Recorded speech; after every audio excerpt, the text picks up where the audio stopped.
Bom dia, meu nome é Gustavo Vieira, estamos aqui no podcast Arandu e hoje a pauta vai ser mobilidade humana. Estamos com o convidado Fernando Maranins, professor de Direito, secretário extraordinário de Transporte.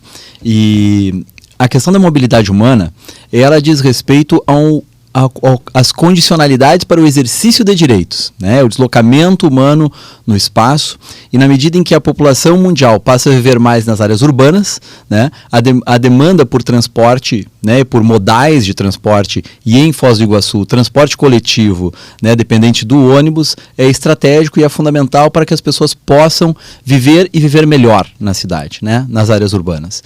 Então, Foz do Iguaçu passou por transições na gestão e na condução do transporte coletivo, e hoje o nosso convidado, então, vem nos contar um pouco sobre esse diagnóstico que ele encontra na pasta, os desafios para a próxima licitação ligada ao transporte coletivo, né, dependente dos ônibus, e as demais determinantes que estão conectadas. Nós pensamos muito nos ônibus, mas ela está conectada com questões ligadas a obras públicas, condições de financiamento e também as possibilidades, né, entre o mundo ideal e aquilo que é possível, nas margens da lei, nas margens das capacidades que o município tem de financiar. Então, muito obrigado, Fernando, pela tua disponibilidade. Estamos aqui com a Maria Geusina, Luciano, Júlio Dias, Regiane Toneto. Então, eu gostaria de pedir para ti te apresentar, né, e começar contando um pouco, né, sobre o diagnóstico, né, quais são as condições encontradas no tema do transporte. Bom dia a todos. É um prazer estar aqui com vocês, né? Tratando desse tema que é tão caro para a sociedade, né? Ainda mais a sociedade iguaçuense, que vem sofrendo há algum tempo. A gente está tratando de um direito social e um direito social transversal que influencia na questão da saúde, da segurança, da dignidade da pessoa humana, né? Até na busca do trabalho, a gente falava antes, né? A pessoa que busca entregar um currículo aqui, ele muitas vezes não tem o dinheiro para arcar com o custo da tarifa, com o preço do transporte coletivo. Então, essa secretaria foi criada extraordinariamente, né? Para realizar um trabalho de diagnóstico. Claro que não sou eu somente, tem uma comissão, um corpo técnico, né, do Fostrans e da Prefeitura Municipal trabalhando no diagnóstico do problema e sugestão de soluções, com base em outras cidades que estão sendo pegas de exemplo, como Paranaguá, como Curitiba, né? E outras cidades de fora do estado do Paraná. Eu fui nomeado, então, dia 1º de novembro, para compor, então, essa comissão e presidir a comissão, né, com esses técnicos. A minha graduação é de Direito, né? Eu sou advogado por profissão, né? Professor de Direito da UDC, já desde 2009, e fui convidado, então, pelo prefeito municipal para seguir à frente dessa comissão e auxiliar no transporte público. É muito complexo o serviço de transporte público, influencia na vida hoje diretamente 50 mil pessoas, né, que andam no transporte coletivo. Já tivemos 70 mil tempos atrás, né? Diminuiu com a pandemia, as pessoas também buscaram outras formas de mobilidade, acabaram comprando motos, comprando carros, fazendo caronas compartilhadas, né, para chegar nos seus destinos, muitas vezes pela deficiência do transporte coletivo. Então, quero agradecer o convite da gente poder, em conjunto, né, discutir o tema e, quem sabe, a gente achar alguma solução que não é fácil. Até porque, assim, essa é uma temática que há muitos anos se discute, ou se tenta aprimorar, melhora um pouco, daqui a pouco tudo aquilo que se promete não se cumpre ou não se consegue. Enfim, é uma problemática bem complexa mesmo, né? Como é que está hoje essa questão do transporte, Fernando? Porque vem já de empresa para empresa, licitações, aí a empresa volta, a empresa, enfim, não dá o atendimento que deveria dar, ou dá em partes, enfim. Como é que está hoje essa questão do transporte público em Foz? É um diagnóstico? Não, é. Não, é complexo. É complexo, né? Não difícil o diagnóstico, é complexo, porque não depende só de ônibus, não depende só do poder público, não depende só do usuário, né? E não é só em Foz também. E não é só em Foz, é um problema, né, de todo o Brasil, talvez mundial, que está sofrendo com o transporte coletivo, né, de massa. Fazendo talvez uma contextualização histórica, né, o consórcio que estava aí, ele entrou em 2010, deveria sair em 2025, de 15 anos o contrato. Foi rescindido, então, né, o prefeito decretou a caducidade do contrato por entender que eles não estavam atendendo a população de maneira satisfatória. Teve uma CPI lá em 2020, né? Decretou a caducidade e fez uma licitação emergencial. E a empresa, então, hoje, que está aí, que é a Aviação Santa Clara, Visac, ganhou e está prestando serviço. Como é que era antes? Antes se concedia, então, a concessão pública do serviço de transporte coletivo da cidade. O poder público indicava o valor da tarifa, vai ser 4, vai ser 3,50, vai ser 4,50. E as empresas, elas viviam exclusivamente do valor da tarifa. E elas já vinham reclamando que esse valor, por si só, não era suficiente para arcar com todos os investimentos de garagem, de compra de ônibus, né, de retorno financeiro para quem estava aportando dinheiro, para pagar salário e pagar principalmente o diesel, que oscila muito no mercado hoje. Com a pandemia, o que aconteceu, né? As pessoas, claro, até por uma necessidade de saúde pública, passaram a usar menos ônibus, ou houve alguma imposição de não se poder usar ônibus, né, para não ter aglomeração, e isso fez com que a saúde financeira das empresas também, né, não comportasse o pagamento em dia do salário, se teve greve, isso não foi, né, foi generalizado em todo o Brasil. Então, a partir daí, os poderes públicos, né, dos municípios brasileiros passaram a repensar o transporte coletivo na forma de financiamento. Ao invés de fazer com que a empresa vivesse só da tarifa, e aí aumentando o custo, aumentasse a tarifa para o usuário final, que geralmente são pessoas, né, que teriam parte significativa da sua renda comprometida com o custo de transporte, os municípios passaram a pensar em subsidiar. Ou seja, ao invés de deixar a tarifa subir de 5 para 7, números redondos, o poder público vai pagar esses R$2 e mantém a tarifa em 5. Né? Alguns municípios, como a Araucária, né? Claro que é menor, né? Mas foi talvez uma das primeiras já, né, estudadas, faz mais de 3 anos que a Araucária sempre subsidiou. A Araucária subsidiava em 2020 25 milhões de reais para o transporte coletivo, para eles terem uma tarifa de R$2,50. 2,50, 2,60, eles tinham a tarifa lá na época. Se a gente subsidiasse com esse valor, a gente teria uma tarifa de R$2 na época. Mas, Fernando, existia um modelo que se pagava por usuário e depois passou por quilômetro rodado. E a pandemia que agravou essa situação das empresas fez com que os municípios pagassem por quilômetro rodado. Então, isso aí foi o caos do transporte, ele foi mais focado nessa questão, né? Pelo menos que eu andei lendo alguma coisa sobre isso. Do custeio somente pela tarifa.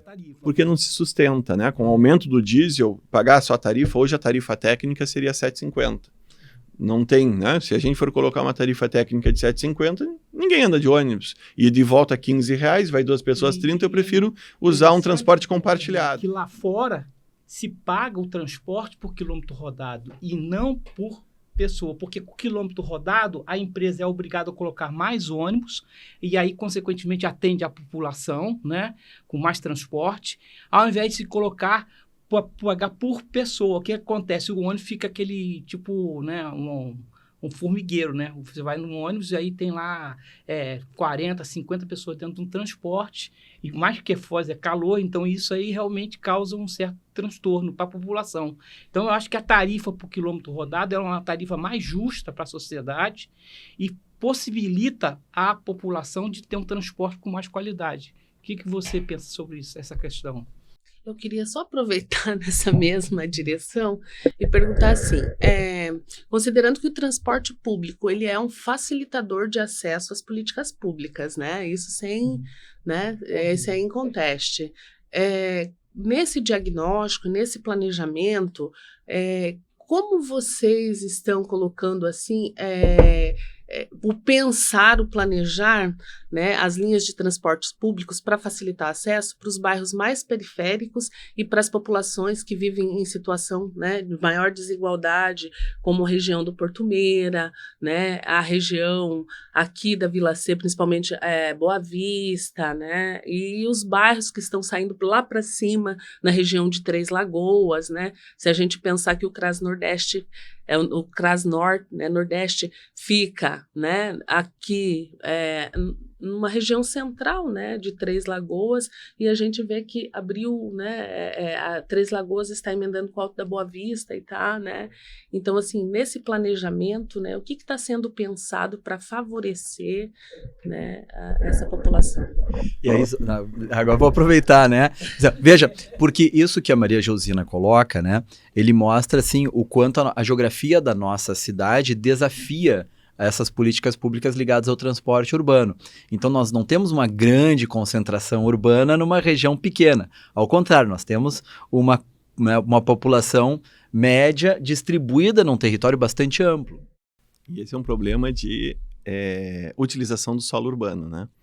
Tu vê como é complexo o transporte influencia. Nós temos na nossa cidade vazios urbanos que deveriam ser melhores explorados, né? Até com políticas públicas, ao invés de a gente autorizar loteamentos longe, né? Nós temos no centro da cidade, aqui perto de onde nós estamos, atrás da rodoviária, vários vazios urbanos, terrenos, que poderiam estar sendo aproveitados para a construção desses loteamentos, e aí os são lá longe. E no que isso influencia? Influencia ter que chegar o transporte lá, ter que chegar a escola lá, chegar o posto de saúde lá, chegar a iluminação pública lá, chegar esgoto, né, canalização, rua.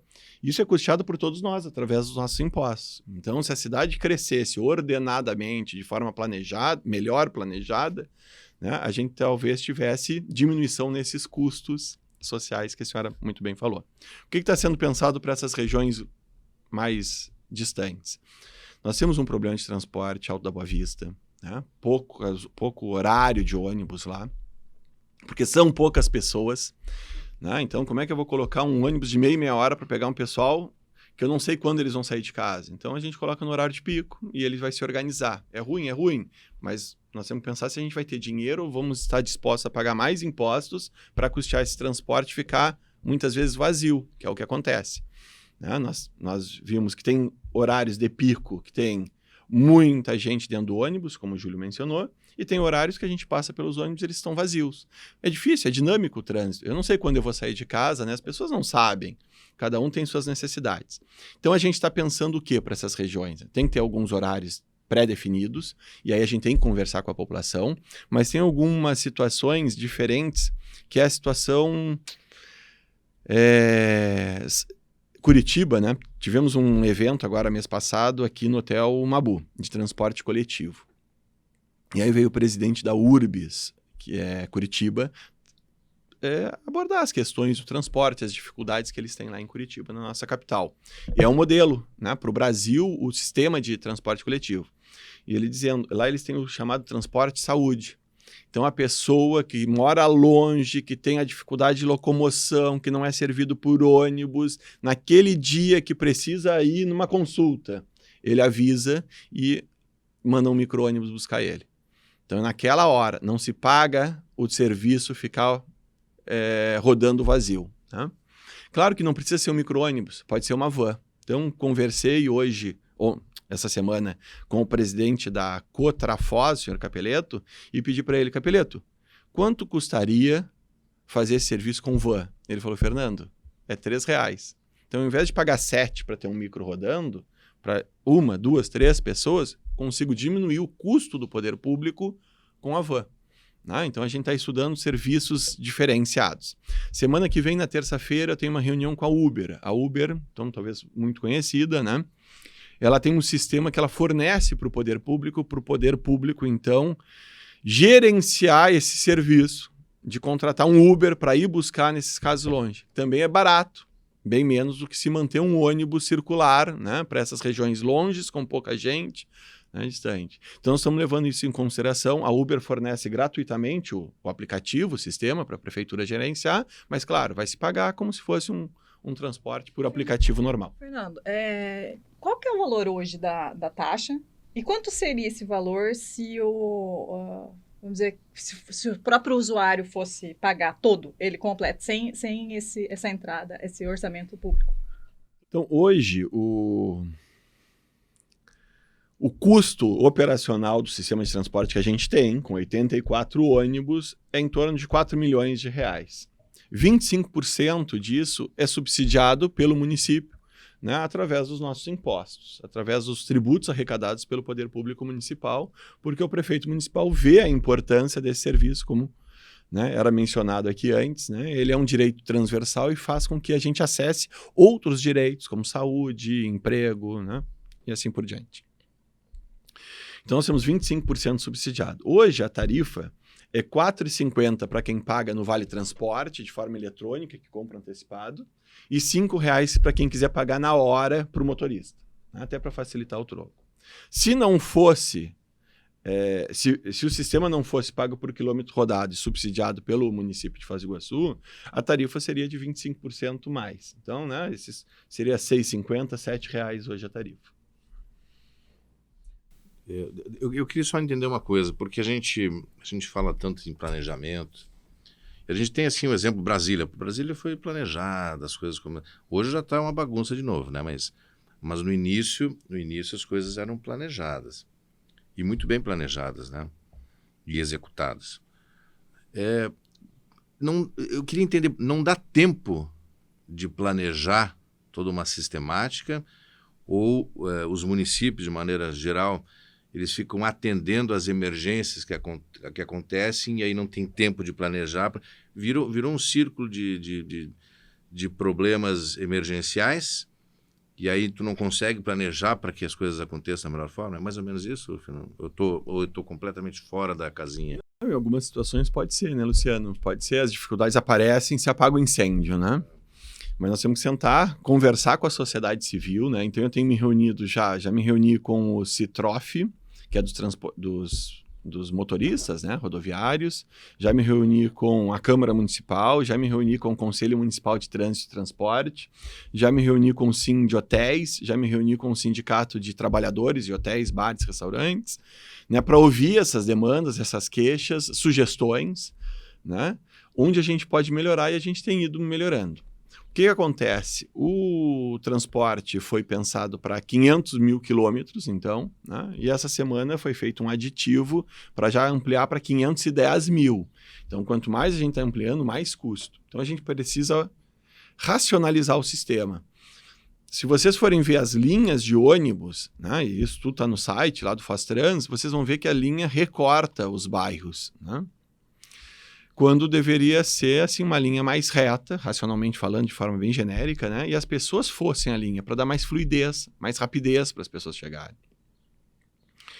E aí, com isso, a gente tem, cada bairro tem a sua linha para o TTU, basicamente. Então, nós temos sobreposição de linhas. A gente vê muitos ônibus na Tancredo Neves, na linha norte, na JK, muitas vezes deles cada um 10, 12 pessoas. Claro que não no horário de pico, né? No horário de entrepico. A gente poderia juntar todas as pessoas, trazendo um ônibus só e ter mais ônibus rodando para que a frequência do ônibus não fosse tão espaçada como é hoje, né?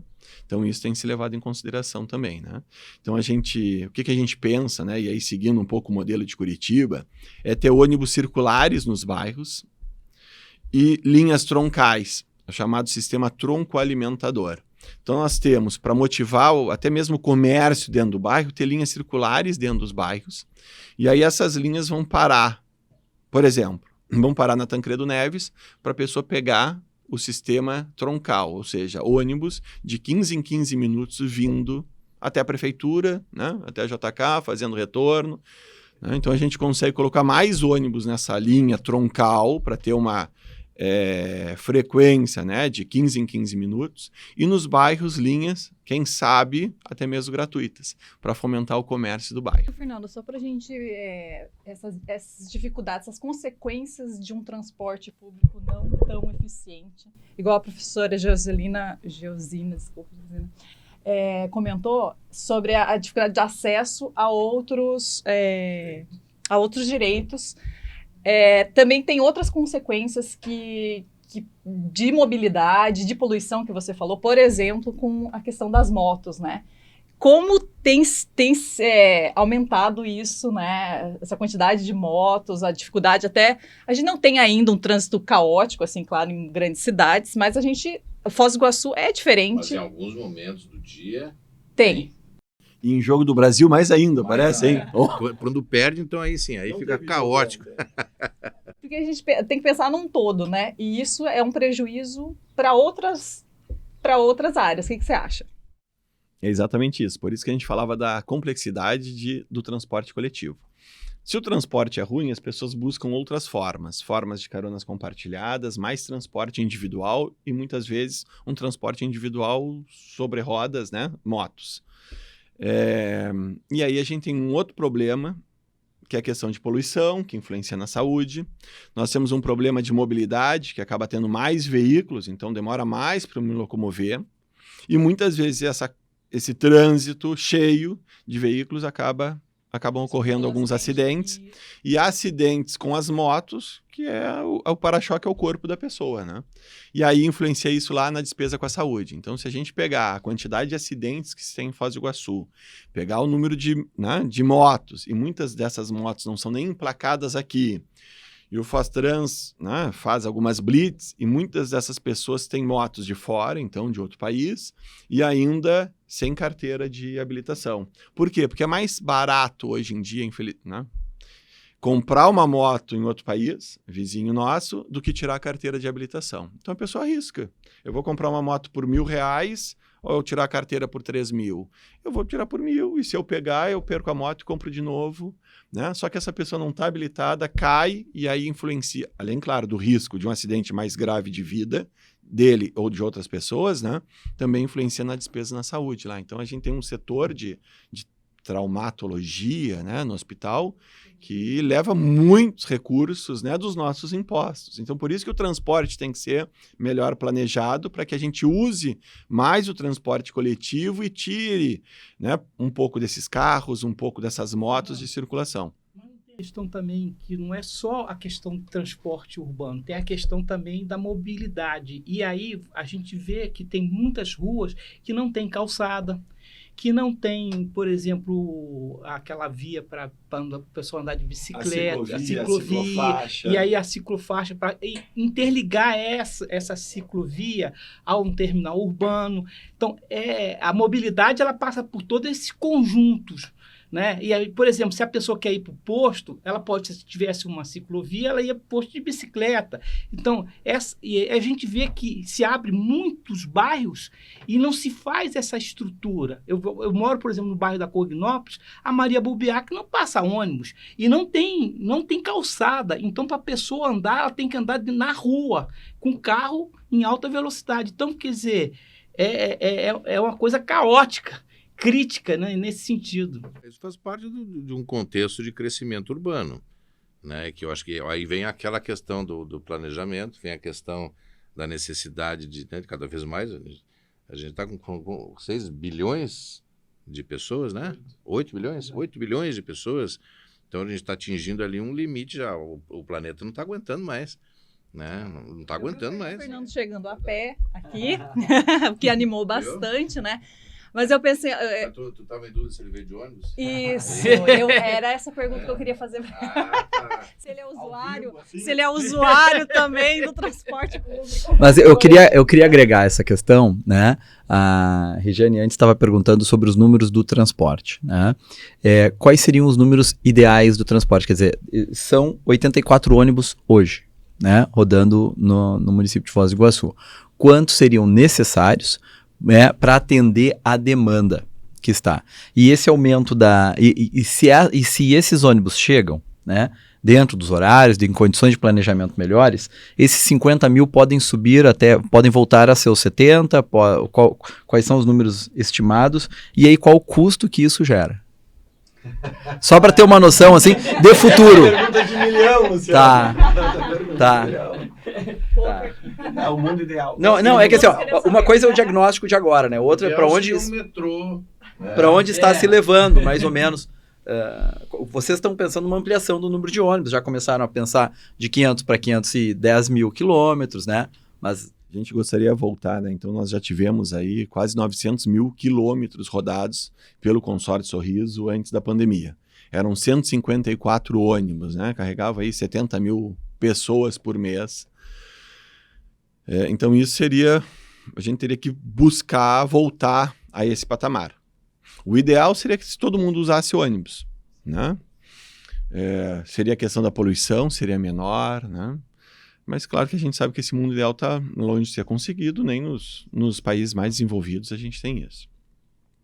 A gente pode fomentar com algumas políticas, então botar as linhas mais rápidos, mais frequência, menos poluentes, então entra na questão da matriz energética, né? A prefeitura tem conversado com a Unil e está dando andamento a um convênio que vai estudar a questão da matriz energética. Ontem tinha uma apresentação no Colégio Dobrandino de biodigestores numa escola lá, que a Unila tem essa parceria. Então, né, se a gente conseguisse criar aqui em Foz do Iguaçu biodigestores, claro, de tamanhos variados, para produzir o gás, o biometano, e o biometano poderia, né, ser usado como combustível, bem menos poluente do que o diesel, né, nos ônibus da nossa cidade. Em 2020, eu fiz um contato com a Scania trouxe um ônibus movido a biometano para a cidade, rodou na linha norte, Tancredo JK, uma parceria com a Cibiogás, lá dentro da Itaipu, binacional, né, junto ao PTI. Então o ônibus veio da Scania, abasteceu no Cibiogás. O que é o projeto, basicamente? Né? Pegar o nosso lixo, né, que não é mais lixo hoje em dia, né, o lixo orgânico, comida, deixar, então, fermentar, vira gás, não sei explicar quimicamente lá, vai virar o gás, e esse gás a gente coloca como se fosse um veículo movido a gás, GNV, que é mais comum, é muito parecido. Então, o lixo que a gente está jogando fora pode virar energia, pode virar combustível não poluente para nossa cidade e baratear o custo do transporte coletivo. Porque hoje o que a gente faz com lixo? A gente enterra e a gente paga para uma empresa pegar esse lixo, paga para levar até o aterro e paga para enterrar. Né? Então, lá mesmo no aterro, essa matéria orgânica ela está se decompondo, e aí me desculpem, né, se eu estiver falando alguma expressão errada, minha área é jurídica, e está indo para a atmosfera. Nós estamos perdendo aquilo lá. Então, se a gente conseguisse canalizar... E ainda faz a captação de carbono. Né? Ainda tem um efeito de captação de carbono. Segunda-feira, às 10 horas, tem uma reunião com a MOS. A MOS é uma empresa intermediadora sobre descarbonização, ou seja, atua no mercado para venda de créditos de carbono junto à Bolsa de Valores. E aí a gente tem conversado por que não a gente tem a primeira cidade sustentável do Brasil, né? Se a gente começasse a fomentar políticas públicas de descarbonização. Se a gente fizer isso, ou melhor, quem fizer isso, vai ganhar um certificado. Esse certificado é vendido internacionalmente. Eu acho que é $20 a tonelada de carbono que a gente deixa de emitir. São R$100 por empresa, por atividade. E isso pode, né, baratear custos. Então a gente pode pensar o seguinte, a primeira rede hoteleira descarbonizada do país é Foz do Iguaçu. Né? A prefeitura, com esses projetos que tem de biodigestores nas escolas, né? Depois nos postos de saúde, não é só a energia solar hoje em dia, são várias atitudes que o poder público pode tomar e fomentar na iniciativa privada para a gente alcançar isso. E aí, claro que os ônibus se incluem nisso. A matriz energética não só do biometano pode ser usada, como a matriz energética da eletromobilidade, né, o ônibus elétrico, a BID também, quarta-feira tem reunião com eles, porque uma coisa que se pensa, o ônibus elétrico hoje ele custa, números redondos, R$2 milhões. Um ônibus comum custa R$700 mil. Só que um ônibus elétrico, ele economiza de diesel por mês em torno de R$14 mil. Então, R$14 mil no ano, vezes 12, dá R$170 mil. Essa bateria vai durar 8 a 10 anos. Então, se economiza ao longo do tempo o custo do ônibus. E o ganho que se tem com a saúde pública pela não emissão de gás carbônico, né, é muito grande. Então, talvez compense. Só que o ônibus é caro. Quantos a gente poderia comprar? 1, 2, 3, 4, 5, 10 milhões de reais? Vamos investir nisso? 20 milhões? Ainda é pouco para nossa necessidade. E o que o prefeito municipal, né, tem tratado com alguns outros gestores é a criação de um grande consórcio público para vários municípios, quem sabe os lindeiros ao lago, né, fazerem um consórcio para comprar. E comprando em mais quantidade, né, se cada município comprar 2, 3, o valor vai, obviamente, abaixar.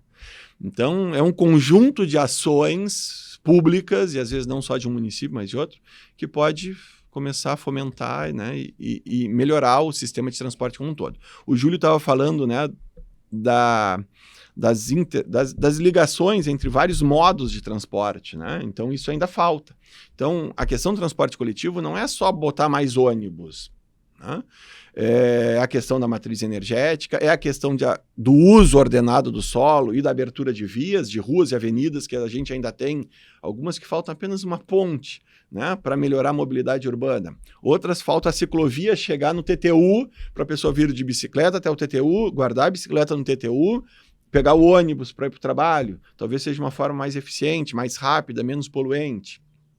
Então, é todo um trabalho que essa comissão está fazendo para sugerir ao senhor prefeito municipal que, junto com Secretaria de Obras, Secretaria de Planejamento, Secretaria do Meio Ambiente, façam essas alterações na cidade como um todo para melhorar o transporte coletivo da nossa cidade para todos os usuários. E quem sabe, quem não anda de ônibus, passar a usar o ônibus também. Números, então. Hoje a gente tem, né, um pouco menos de 50 mil usuários dia, de segunda a sexta, sábado cai um pouco e domingo cai um pouco mais. Mas a gente poderia chegar a 70 mil. O ideal seria que se todos, né, os 270 mil habitantes usassem um transporte coletivo. Fontes de financiamento para isso. A gente tem que pensar, é difícil, né? Da onde nós vamos tirar o dinheiro, já que a tarifa não arca, não paga por si só com o custo do transporte em nenhuma cidade do Brasil, né? Todos os municípios estão subsidiando.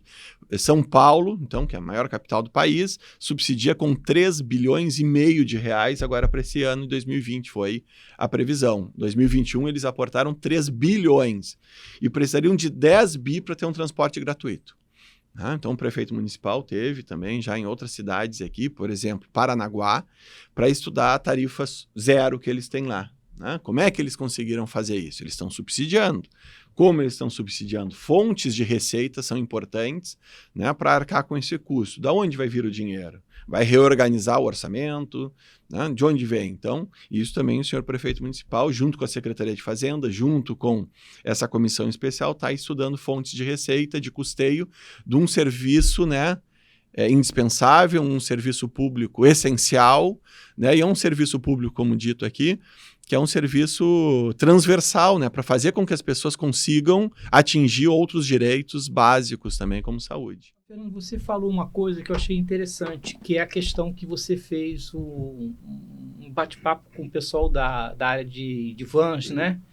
E Maricá, eles passaram a fazer isso. Lá eles botaram o transporte estatal e colocaram também o particular, né? Então eles usaram as vans para circular para aqueles bairros menos populosos, bairros mais distantes, mas que não tem um fluxo de passageiro muito grande. Então eles fizeram contrato. E eu acho que essa tua posição que você fez o estudo lá, eu acho interessante, que nós temos bairros aqui que, como você falou, 3 pessoas, né? Então você consegue fazer uma mobilidade urbana com um transporte mais barato e, ao mesmo tempo, custeando as empresas que estão com as vans paradas, sei lá. É tudo assim, eu estou falando assim. Em relação a essa comissão, né? Que você está presidindo uma comissão e você colocou assim que essa comissão ela vai fazer um estudo para apresentar para as demais secretarias de obra, meio ambiente e tal. Essas secretarias não fazem parte dessa comissão, porque eu entendo assim, né? Se a gente vai pensar, vamos aí, um empreendimento urbano em determinada região, Isso é de fundamental importância, conversar com o transporte, porque se essa região ela tem transporte público, ela tem ciclovia, ela tem... Olha, na hora da gente pensar a estruturação, né, as obras estruturais, esgoto, abertura de ruas, onde que o ônibus vai passar? Como é que vai passar? Vai ter ciclovia? Não vai? Então, assim, essas secretarias, elas estão fazendo parte dessa comissão ou esse estudo ele vai ser apresentado posterior a essa comissão? Porque, veja, eu trabalhei na prefeitura durante 16 anos. Um dos grandes problemas que a gente tinha era justamente a questão de retirar a população que morava nas ocupações aí urbanas e levar para os empreendimentos, né, os novos empreendimentos imobiliários, né, custeados aí pelo município através do Foz Habita. E essa população, elas iam para esse empreendimento urbano, não dava tempo de 1 ano, 12 meses, 18 meses, elas voltavam para a ocupação, principalmente ali no centro, né, a Vila Bancária, né, a Marinha. Por quê? Em função dessa questão da mobilidade, porque elas moravam numa ocupação, sem saneamento, mas assim, elas estavam próximo de tudo, elas estavam próximo da prefeitura, elas estavam próximo do supermercado, elas estavam próximo daqueles serviços, exatamente, daqueles serviços que elas entendiam como essenciais. Então, eu queria saber se nesse planejamento, essas questões, elas, né, e essas secretarias, que eu acho de fundamental importância, né, até para fluidez do próprio transporte público, se elas estão sentadas aí pensando junto com vocês essa nova proposta. Então, hoje a lei, né, que trata de financiamentos habitacionais, prevê, então, a necessidade. Então, obras públicas de avenidas precisa já ser feito, planejada a ciclovia junto. A gente está vendo as obras, hoje elas têm ciclovia. Outra questão, financiamento habitacional, assim, né, exigem que haja um planejamento de linhas de ônibus. Então, quando vai se fazer um loteamento mais longe, mais afastado, o poder público tem que avisar, a Caixa faz essa exigência, né, que é a principal liberadora, financiadora dos conjuntos habitacionais, esse compromisso do poder público em dizer, já tem linha lá ou vai ter linha lá, então o Faztrans faz um estudo e avisa, olha, é possível botar linha lá, dependendo do número de usuários, já tem linha que atende, pode fazer uma extensão da linha, então essa preocupação tem. Quanto à questão da comissão, a comissão, ela começou em abril de 2022, era uma comissão muito ampla, com muitos servidores públicos, né?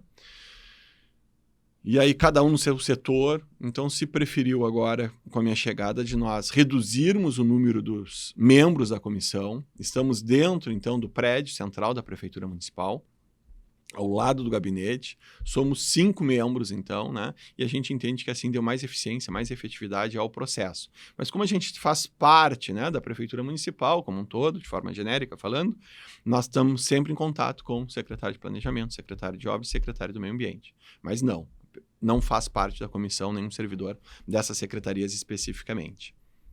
A questão do que está... Assim, veja, o Luciano comentava, né, da complexidade que são as demandas e das limitações que são impostas, seja por questão de financiamento, seja pelos critérios legais, né? Então, o que está em jogo, né? Quais são as possibilidades que estão sendo pautadas para a próxima licitação ligada ao transporte público de Foz? Se me permite só voltar um pouquinho na questão das ciclovias, né, que o Júlio mencionou. A gente gostaria que a pessoa que chegasse de bicicleta para pegar o ônibus pudesse levar a bicicleta no ônibus, né? Então, em alguns países é possível, o nosso Código de Trânsito brasileiro não permite isso, né? Existe um projeto no Congresso Nacional autorizando o ingresso de bicicleta nos ônibus, ou que o ônibus tem um suporte para 2, 3 bicicletas, como se vê no mundo afora, para carregar. Hoje o código não prevê. Então, facilitaria a pessoa chegar de bicicleta, ou entrar no ônibus, né, ou colocar num suporte na frente que o motorista cuidasse das bicicletas e levasse. Ciclovias, aberturas de ruas, planejamento dos novos loteamentos, matriz energética, financiamento, né? Tudo isso, então, torna complexo o sistema do transporte coletivo. Isso que a gente nem falou da conscientização da população, né? Do cuidado com o transporte, da depredação, do vandalismo, essas coisas todas. quando eu vejo um ônibus parado, né, na parada, na via, eu tento dar, não é sempre que eu faço isso, né? Podemos ser tão hipócritas também, dizer isso sempre, mas eu tento dar prioridade, deixa aquele ônibus passar, ali dentro tem 40 pessoas, né? Cada carro que passa por ele está atrasando a vida de mais 40 pessoas, pode ser 10 segundos, 15 segundos, ele não pega o semáforo, a complexidade do sistema, né? Todos os ônibus de Foz do Iguaçu, eles têm a plataforma elevada para o cadeirante. Um cadeirante atrasa uma viagem em 5 minutos, então parar o ônibus, estacionar, parar, descer, fazer a plataforma baixar, botar o cadeirante em segurança, levantar a plataforma e voltar, a média é 5 minutos. Então a gente não sabe quando vai ter um cadeirante na linha. Então assim, não tem como precisar o horário exato que vai chegar em cada ponto. O que a gente usa é a tecnologia a nosso favor e usar os aplicativos, né, que tem GPS nos ônibus, então a pessoa vai vendo, olha, tá longe, tá perto, espera esse ônibus, pega o outro. Né? Hoje em Foz do Iguaçu, já faz algum tempo, que a gente tem o cartão único, e ele dá direito a você pegar tanto os ônibus necessários para chegar ao seu destino, pagando apenas uma tarifa. Né? Então eu posso fazer essa integração temporal, eu não preciso ir até o TTU, eu posso pegar um ônibus, depois pego o outro que vem na frente e vou fazendo essa integração em quantas linhas forem necessárias para eu chegar no meu destino, pagando apenas uma tarifa. E aí, professor Gustavo, eu respondi, falei e me esqueci. O que era a pergunta do senhor? Não, a outra questão, não, quais são as possibilidades que de fato estão na mesa para a próxima licitação? E eu já vou emendar a outra questão que diz respeito a obras públicas, né? Nós sentimos, claro, que as obras públicas, elas mudam a mobilidade, né? Elas mudam a forma com que nós nos deslocamos, porque são abertas novas vias mais eficientes, né? Falou da Maria Bubiac, né? Há 10 anos atrás não se usava, né? Mas hoje é uma via muito utilizada para quem vai, por exemplo, para o aeroporto, para a Avenida das Cataratas, enfim. Então, para a Argentina. Então, quais são as próximas obras públicas que estão no horizonte, né? De médio prazo, digamos assim, que podem afetar também essa mobilidade. Uma obra, vou começar então pelo final da pergunta. Uma obra pública, né, muito importante para a mobilidade urbana de Foz do Iguaçu é fazer com que aqui onde a gente está, rodoviária, a João Paulo II, chegue na Avenida das Cataratas. Essa é uma obra importantíssima, ela para hoje ali antes da Felipe Wancher. Né? Então nós já temos, se a gente olhar o mapa, o caminho feito, né? Falta uma ponte, ali é que eu me referi. Então, a pessoa que chega de Cascavel, poder pegar João Paulo II e ir até a Avenida das Cataratas, né? Vai facilitar muito. E aí não é só o motorista de carro, a moto, é botar o ônibus ali, é botar o caminhão ali. Né? Nós já tivemos tragédias ocorridas ali na Avenida das Cataratas, no Boici, porque o único trajeto dos ônibus que tem para chegar na Multilog, né? No Porto Seco, descendo a Avenida das Cataratas, subindo a Paraná, e isso causa engarrafamento, causa acidente, causa buraco no nosso asfalto, né? Não tem asfalto que aguente tanto caminhão, tanto ônibus passando. Então, se nós tivéssemos, né, a João Paulo II aberta, e nós teremos, né, promessa, está no programa de governo do prefeito Chico Brasileiro, a abertura da João Paulo II, o Hotel Bourbon já foi desapropriado, né, já tem o traçado, e agora está se buscando recursos para abertura definitiva daquela via. Então, vem João Paulo II, vai chegar até Felipe Wancher, da Felipe Wancher vai atravessar, vai se transformar ali, Harry Schink, que eu fui ler quem era, né, eu acho que foi o primeiro fotógrafo de Foz do Iguaçu, né, e é o proprietário da casa onde faleceu o Bertone, também, o Moisés Bertone, a casa dele é tombada. Olha só, então, né, então, se a gente olhar o mapa também, o espaçamento já é de uma avenida dupla ali para chegar lá na Avenida das Cataratas. Então tem todo o traçado, falta uma ponte, né, talvez 10 milhões de reais, 12 milhões é o custo desse traçado que falta. Isso vai melhorar a mobilidade urbana e vai possibilitar que a gente coloque ônibus. Tem uma coisa que isso que eu vi aqui a mobilidade é tão importante. Por exemplo, nós moramos ali na Maria Bubiac, tem vários condomínios novos ali, e a maior dificuldade do condomínio é contratar pessoas, porque as pessoas não têm transporte. Então, nós sofremos na pele para você contratar uma faxineira, é uma coisa assim. Então, você imagine só o que é a mobilidade urbana, como mostrou em outras cidades. Com a fomentação da mobilidade urbana gratuita, tarifa zero, isso gerou recursos para os comércios. né? E você imagine só a quantidade de emprego que vai gerar na cidade se você tiver uma mobilidade urbana mais satisfatória para a sociedade. Eu acho que, olha, eu acho teu trabalho fora de série, viu, Fernando? É difícil, né? Complexo. A gente precisa ouvir, né? O setor de saúde, o setor de hotelaria, o setor, né, desses condomínios que estão mais afastados, para tentar solucionar da melhor forma possível, né? A tarifa zero, né? O prefeito municipal tem estudado. A grande questão é a fonte de custeio. De onde vai sair o dinheiro? Vai sair dinheiro público. É dinheiro público, mas vai deixar de ser investido aonde?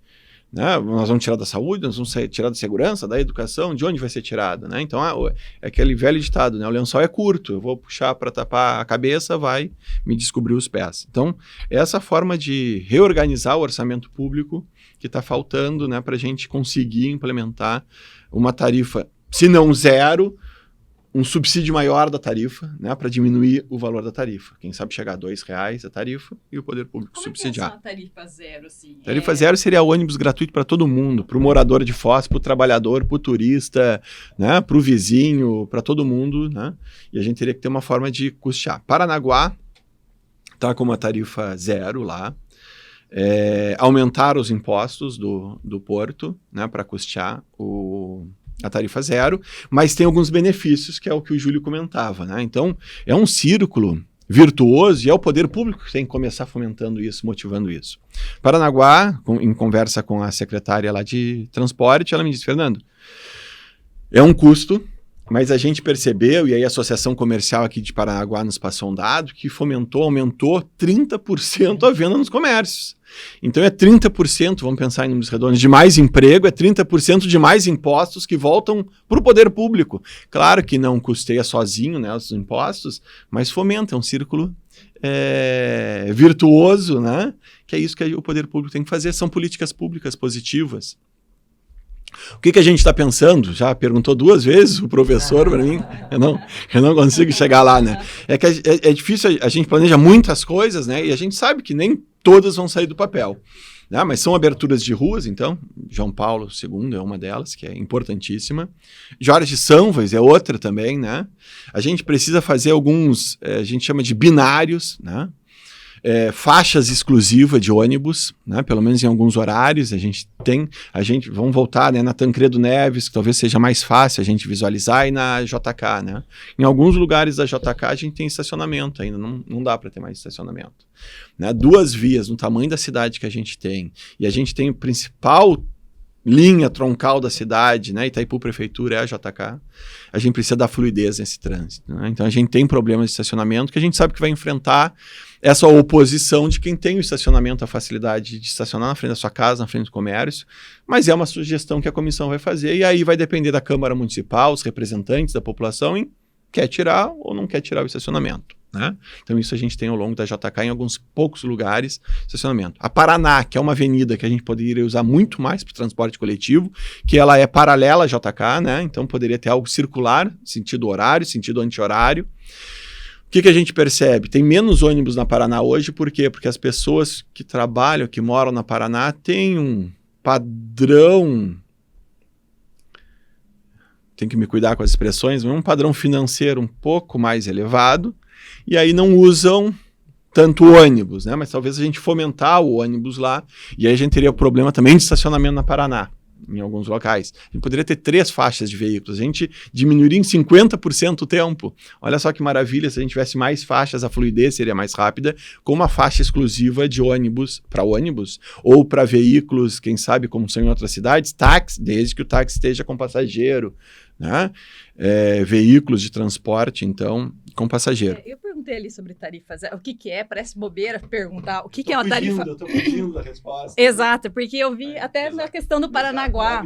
Ali em Paranaguá tem um cadastro. O usuário faz um cadastro. Não é todo mundo que...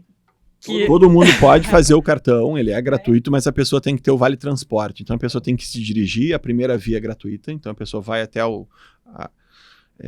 o Fostrans de lá, digamos, né, faz o cartão, seja o cartão turista, seja o cartão morador, cartão cidadão, e tem direito à gratuidade. O que a gente pensa aqui? Os hotéis poderiam ter esse cartão para vender e a pessoa levar de brinde. O custo do cartão hoje está em torno de R$ 8,50 cada cartão. Então, se a gente quiser dar de graça, né, não tem almoço grátis, o poder público vai estar pagando, os nossos impostos vão estar pagando. Então, a primeira via gratuita para o morador de Foz, cobrado, né, de quem é de fora para levar. Eu tenho cartões de ônibus e de metrôs, né, de outras cidades por onde eu viajo, que eu acabo guardando de recordação. Então essa seria a ideia, os hotéis terem... Em Paranaguá eu vi que também tem a ver com comprovar trabalho, se o trabalho é na cidade. Isso. Paranaguá fez, então, o que eles fizeram basicamente? Eles criaram primeiro uma taxa urbana de mobilidade, né, ou taxa de mobilidade urbana, e cobraram, então, dos... Pessoal que usava o estacionamento, não é? Eles cobraram dos empregadores, para começar. Né? Eles cobraram uma taxa de mobilidade por um serviço público essencial à disposição. Então eles disseram, olha, como eu tenho esse serviço público à disposição de todo mundo vai ser obrigado a pagar. Como é com outros serviços públicos colocados à disposição, que a gente paga as taxas junto do IPTU ou fora do IPTU. Mas com isso ele economiza do transporte que ele tem que subsidiar para o seu funcionário. Aí só que a associação lá de empresas entrou, então, e o Tribunal de Justiça acabou dizendo que, olha, essa taxa não pode ser cobrada, porque esse serviço público, ele não é compulsório. Uma das características do serviço público para possibilitar a cobrança de uma taxa por um serviço potencial, porque seria cobrado de todo mundo, mas nem todo mundo usaria. Né? Isso é um serviço potencial, assim como acontece com lixo. Vamos fazer um paralelo ruim, mas é o mesmo. Né? A gente paga a taxa de lixo dos nossos imóveis fechados. Quando a gente está na praia, a gente continua pagando aqui. Né? Eu enterro meu lixo orgânico, mesmo assim eu tenho que pagar a taxa de lixo. Né? Então, porque ele está à disposição, é uma forma de baratear para todo mundo. Então, a ideia de Paranaguá foi essa. O Tribunal de Justiça disse não, porque não é um serviço compulsório, não pode criar uma taxa por um serviço potencial que está colocado à disposição. E aí, o que Paranaguá fez, então? Aumentou o ISS do porto, lá de Paranaguá, e acabou com esse dinheiro subsidiando os 6% que era descontado do empregado. Então, hoje o empregador paga, e quem paga os 6% do empregado, ou o restante todo do custo do sistema de transporte coletivo em Paranaguá, é a prefeitura, através desse aumento do ISS-QN. É isso que está custeando Paranaguá. O que a gente poderia fazer aqui é pegar o ROIT da Itaipu, como acontece com o Maricá, que subsidiou a tarifa zero utilizando o ROIT do petróleo. Só que a gente recebe royalties aqui da Itaipu, né, que é para investimento. Então, qual o investimento que o poder público municipal vai deixar de fazer para subsidiar isso? Né? É a questão do lençol ser curto. Né? É uma questão de priorização. O que é mais importante? Né? Deixar de investir na cidade, dar o transporte coletivo, ou dar só um subsídio de 50% e também investir 50%? É uma opção, existe, né, Júlio? Mas aí os representantes do povo é que vão ter que decidir, né? De onde tirar o dinheiro. Invertendo um pouco as demandas, né? A gente sempre espera demandas sobre o poder público, né? Mas o que o exercício da cidadania, o que a sociedade, de que modo a sociedade, o exercício da cidadania, podem contribuir para um transporte público melhor, mais eficiente e mais sustentável do ponto de vista financeiro, do ponto de vista ambiental? Não sei. Não são várias coisas, né, que a gente pode começar a fazer, né, para melhorar com o transporte público. A primeira seria essa atitude que eu disse, dar prioridade para o ônibus. Isso faz uma diferença na vida do motorista. Né? Quando eu trabalhei no Fostrans antes, eles diziam, a gente não consegue sair da parada de ônibus, os carros não param para a gente. Né? Então a gente encosta, então por isso, porque uma das reclamações era, os ônibus não estão mais encostando, né, naquele recuo que tem, porque eles dizem, se a gente encosta ali, a gente não consegue sair, então a gente para em fila dupla mesmo para dar vazão. Então, se você vira um ônibus, né, querendo sair, dando sinal, segura um pouquinho a velocidade, ali tem 40 trabalhadores, né, que devem, ao meu ver, ter a prioridade no trânsito. E a gente tem que trabalhar, então, com faixas exclusivas, né? É a questão do estacionamento, é a abertura de vias, é a matriz energética, seja do elétrico, seja do biogás, aí, do biometano. Individualmente, o que a gente pode fazer, eu acho que é escolher melhor os nossos representantes, Gustavo. Eu acho que tudo passa por aí, né? Quem faz política pública é o poder público. A gente tem que escolher melhor. E aí não é uma crítica ao poder, né, legislativo municipal, nem o estadual, nem o federal, mas é uma conscientização. A gente precisa que as pessoas participem da política, né? Quanto mais as pessoas se omitirem, mais as pessoas não tão boas vão tomar conta. Então, né, esse podcast aqui, discutindo políticas públicas, com uma diversidade de pensamentos e de pessoas, é isso que vai fazer fluir nas pessoas essa consciência social de que tem que participar. Algo que o prefeito municipal fez, né, que eu achei que foi muito bom, é o chamado orçamento participativo. Né? É chamar as pessoas de cada região. O que é importante para você é ouvir a pessoa. O que você quer? Você quer um posto de saúde? Você quer asfalto? Você quer escola? Você quer um campinho de futebol? Você quer lazer? O que você quer? Você quer mais ônibus, parada de ônibus? E o pessoal vai, o pessoal quer participar. Não é uma participação ativa disso, as pessoas dizendo, eu quero escola, né? Eu quero creche, eu quero saúde perto da minha casa, para eu não precisar me deslocar tão longe. E não é só isso. Eu acho que é muito importante essa questão do orçamento participativo, porque a gente tem uma mania de reclamar de tudo. Né? A gente reclama de tudo, a gente olha para o lado, está reclamando, a gente olha para o outro, está reclamando. Mas a grande maioria não participa desse tipo de ação. Na hora de ser chamado, né? Então vem. Qual é a necessidade? Vamos discutir aqui. Aí as pessoas não participam. Então, eu acho que nesse ponto, acho que é importante essa questão da participação da sociedade para discutir as necessidades reais de cada local, para que participe, né? Ou seja, é muito fácil a gente jogar no poder público, que tem as suas responsabilidades, é óbvio, mas é muito fácil a gente reclamar. E isso a gente vê com uma... E também às vezes entra uma artilharia de outros interesses, né? Claro. E se apropriar, né? Se apropriar de fato dos desafios que estão colocados nas políticas públicas, entender quais são, né, as possibilidades também que estão colocadas à disposição.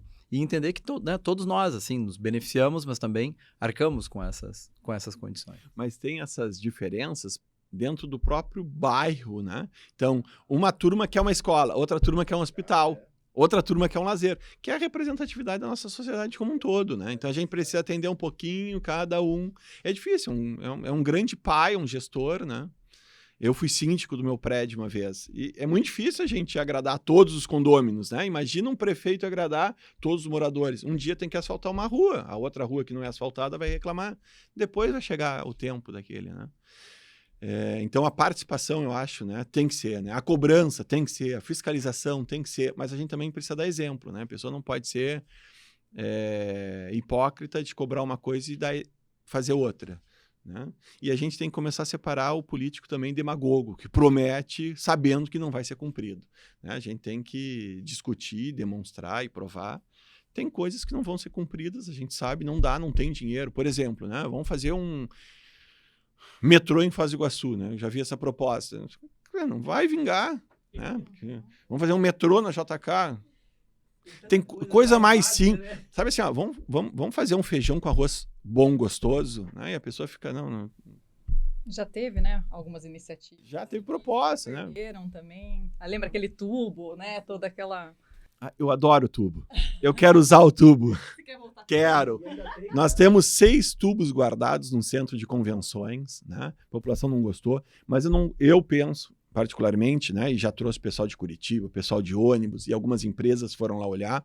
A ideia seria usar aquele tubo, não como é em Curitiba, que tem que parar certinho, usar aquela rampa, né, que é difícil, mas como uma parada. Ele é tão bonito aquele tubo, ele tem... Por que não deu certo? Pelo calor. Porque ele era todo fechado, não era vidro, era vidro, né? Os vidros quebraram, mas a estrutura é bonita, é redonda, né? Um aeroespacial, assim, é tão legal aquilo, que como um simples abrigo de parar de ônibus, né? Talvez cortar embaixo para deixar no nível do solo, né? Para as pessoas ficarem ali. E ali dentro poder botar uma estação leitura, colocar livros, né? O Faz-Trans, na minha época, a gente tinha uma parceria com a Fundação Cultural, que era o Roda Livro. Dentro dos ônibus tinham livros para as pessoas pegarem, levarem, doarem, colocarem, né? Fazer essa circulação. A gente gostaria de ter essas estações tubo. Tem um custo, o pessoal de Curitiba que cuida delas lá vieram aqui olhar, né? Custaria 50 mil para reformar cada estação tubo, né? Nós temos 6. E aí, onde colocar, né? E aí vem a questão também de mobilidade. Qual calçada comporta, né? Talvez nas praças colocar essas estações tubo. E poderia aproveitar nessa estação tubo, que eu também acho linda, maravilhosa, acho ela muito bonita, fizesse um sistema de colocar bicicleta. Porque a pessoa vinha, colocava a bicicleta, prendia, né? Então, a gente precisa de um local com segurança, iluminado, né? Uma empresa já me procurou e disse, ó, coloca a estação tubo na frente da minha empresa e eu pago o ar-condicionado. A ideia não era fechar, mas olha que legal o empresário, né? Então, essas são as atitudes individuais. Se a gente conseguir 6 empresários, né? Que tem uma calçada larga ou perto, né? Fontes de custeio, de financiamento, a publicidade, né? Pode ter a publicidade no TTU, publicidade no ônibus, dentro, fora, passando na televisão, publicidade nos toponímicos, que são as placas com nome de ruas em cima, né? Todas essas placas hoje que nós temos, todas elas com propaganda em toponímicos, estão irregulares. Não tem autorização nenhuma pública, autorização pública para essas empresas estarem explorando. Não pagam nada para o poder público. Né? Eles simplesmente chegam lá, colocam e deixam. Então, tirar, né, e transferir para uma empresa para gerenciar isso aí e vir recursos para o poder público custear. Outra, né, a iniciativa agora que estou me lembrando, o Starf. O Starf em Foz do Iguaçu é muito barato. A gente tem que, se não aumentar a hora do Starf, uma das sugestões que foi dada, né, pela comissão, é aumentar o valor da regularização. Não sei se vocês já perceberam, a hora do Starf é R$ 1,50. O Starf funciona por 8 horas. Então, a pessoa que deixa tudo é R$12. Quanto é a taxa de regularização? 10. Bom, né, vou dizer aqui uma coisa. Compensa muito mais eu não pagar o Starf, se eu for deixar meu carro todo o tempo, e pagar só os R$10, do que pagar R$1,50 por hora, R$12. Então, a taxa de adimplência, né, é muito pequena no Starf, né, porque não compensa.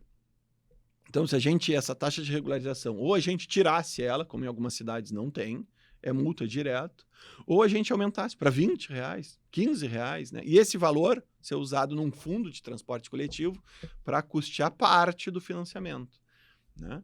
Então, isso são sugestões, né? Vai ter que bater no bolso de alguém e de quem não cumpre a lei, é simples, né? Então, é assim que funciona a multa, a sanção no direito. Ótimo. Complexidade é uma palavra que define um pouco a multiplicidade de variáveis que estão em jogo para as tomadas de decisão, né? E sem dúvida alguma, o tema do transporte coletivo expressa, né, toda essa dimensão ligada a obras públicas, exercício de direitos, financiamento, questões ambientais, tudo isso está em jogo. Então a gente agradece muito, Fernando, a oportunidade de tu estares aqui conosco, esclarecendo, ajudando a todos nós e a população a compreender melhor esses desafios, né? E aí, assim, deixar uma oportunidade para te dar a última palavra, uma última mensagem sobre o tema que está sobre a tua caneta aí. Eu que agradeço o convite de todos, é a primeira vez que eu venho do podcast Arandu, né? Tava meio nervoso, como é que funciona, né, o podcast? Me coloco à disposição para mais vezes, qualquer outro assunto, né? E agradeço a oportunidade de estar ouvindo vocês, as sugestões de vocês, porque o interesse é buscar uma melhoria do transporte coletivo para todos nós, né? Eu sou apaixonado por Foz do Iguaçu. Eu estou há 15 anos em Foz do Iguaçu, cheguei em 2007, né? Meu filho acabou de nascer, então eu não saio mais de Foz do Iguaçu, um entusiasta pela cidade. Pai fresco, pai babão, pode chamar de tudo, Luciano. Né? Tô apaixonado, assim, pelo meu filho, né? Já tô numa idade já, né? Que, ó, tinha que ser agora, não vai ser mais, né? Se bem que eu vi ontem o Edson Celular, tá com 60 anos sendo pai, né? Então eu tô novo perto dele. Mas, então, quero que essa cidade cresça, se desenvolva, né? Melhore para todo mundo, né? Isso que eu quero. Então, só comentar, então, dia 1, né? Eu fui nomeado. Segunda-feira a gente entrega para o prefeito municipal, né? Já ficou pronto na sexta. Segunda-feira a gente entrega o estudo, né, do sistema de bilhetagem. Na terça-feira a gente entrega o estudo do sistema de ônibus. Na quarta-feira deve ir para a procuradoria dando parecer. Na quinta-feira que vem, né? Estamos pensando assim, otimista, se tudo correr bem. Quinta-feira a gente consegue, sexta-feira, publicar o edital. Né? E aí vai ser o edital, então, da nova licitação do transporte coletivo, para, em janeiro, receber as propostas. Por mais que o pregão possa ser em 8 dias, a gente quer dar maior transparência e publicidade para que tenha mais empresas que venham participar e que concorram e a gente consiga pagar o menor preço possível pelo quilômetro rodado. Hoje a gente paga em torno de R$8 o quilômetro rodado de um ônibus padrão, né? 7, um micro-ônibus, né? Então tem as opções das vans de pagar 4, né? E a ideia é que saia, então, ele publique essa semana o edital para daqui a 30 dias, então, lá na primeira quinzena de janeiro, ser feita a licitação, fevereiro assina o contrato, e em março está a nova empresa aí para prestar o serviço, né, do transporte coletivo por quilômetro rodado, com mais ônibus, né? E o ideal é 150 ônibus, nós estamos com 84, nós queremos começar já com 100. Né, em março do ano que vem, já 100 ônibus, né, para buscar mais gente, para ficar mais confortável. Outra coisa que nós vamos prever, se eu ainda tiver 30 segundos, hoje a gente nota o seguinte, que os ônibus eles têm poucos assentos. Né? Por quê? Porque o transporte coletivo foi pensar para transporte de massa para ficar mais barato. Então, as pessoas ficam enlatadas lá, né? Então, uma das coisas a gente não vai prever a possibilidade de se ter apenas um assento de cada lado. Então, nós não vamos prever a obrigatoriedade de ter 2 e 2, cada fileira, mas pelo menos 2 e 1. Então, todos os bancos vão ter 3 bancos e não 2, como é hoje. E isso vai dar mais conforto para as pessoas, vai ter mais assento. Por outro lado, vai caber menos pessoas de pé, logo vai transportar menos pessoas, o índice de pessoas pagantes vai ser menor, logo o subsídio é maior do poder público. Então, por isso que o arranjo tem que ser muito bem feito para não onerar demais os cofres públicos, né? Mas, claro, sabendo e contando com esse retorno via comércio, geração de emprego e desenvolvimento em outras áreas. E aí todo mundo sai ganhando. Perfeito, sucesso. Maravilha. Então, obrigado mais uma vez, Fernando, os companheiros aí do Arandu. E a gente volta na próxima, né? Ficou faltando lá? É verdade. Fernando, aqui tem um detalhe importante. Quando a entrevista é boa, a coruja pisca. Olha lá. Ela gostou, então foi legal. É verdade. Maravilha, obrigado mais uma vez. A gente volta então na próxima. Valeu.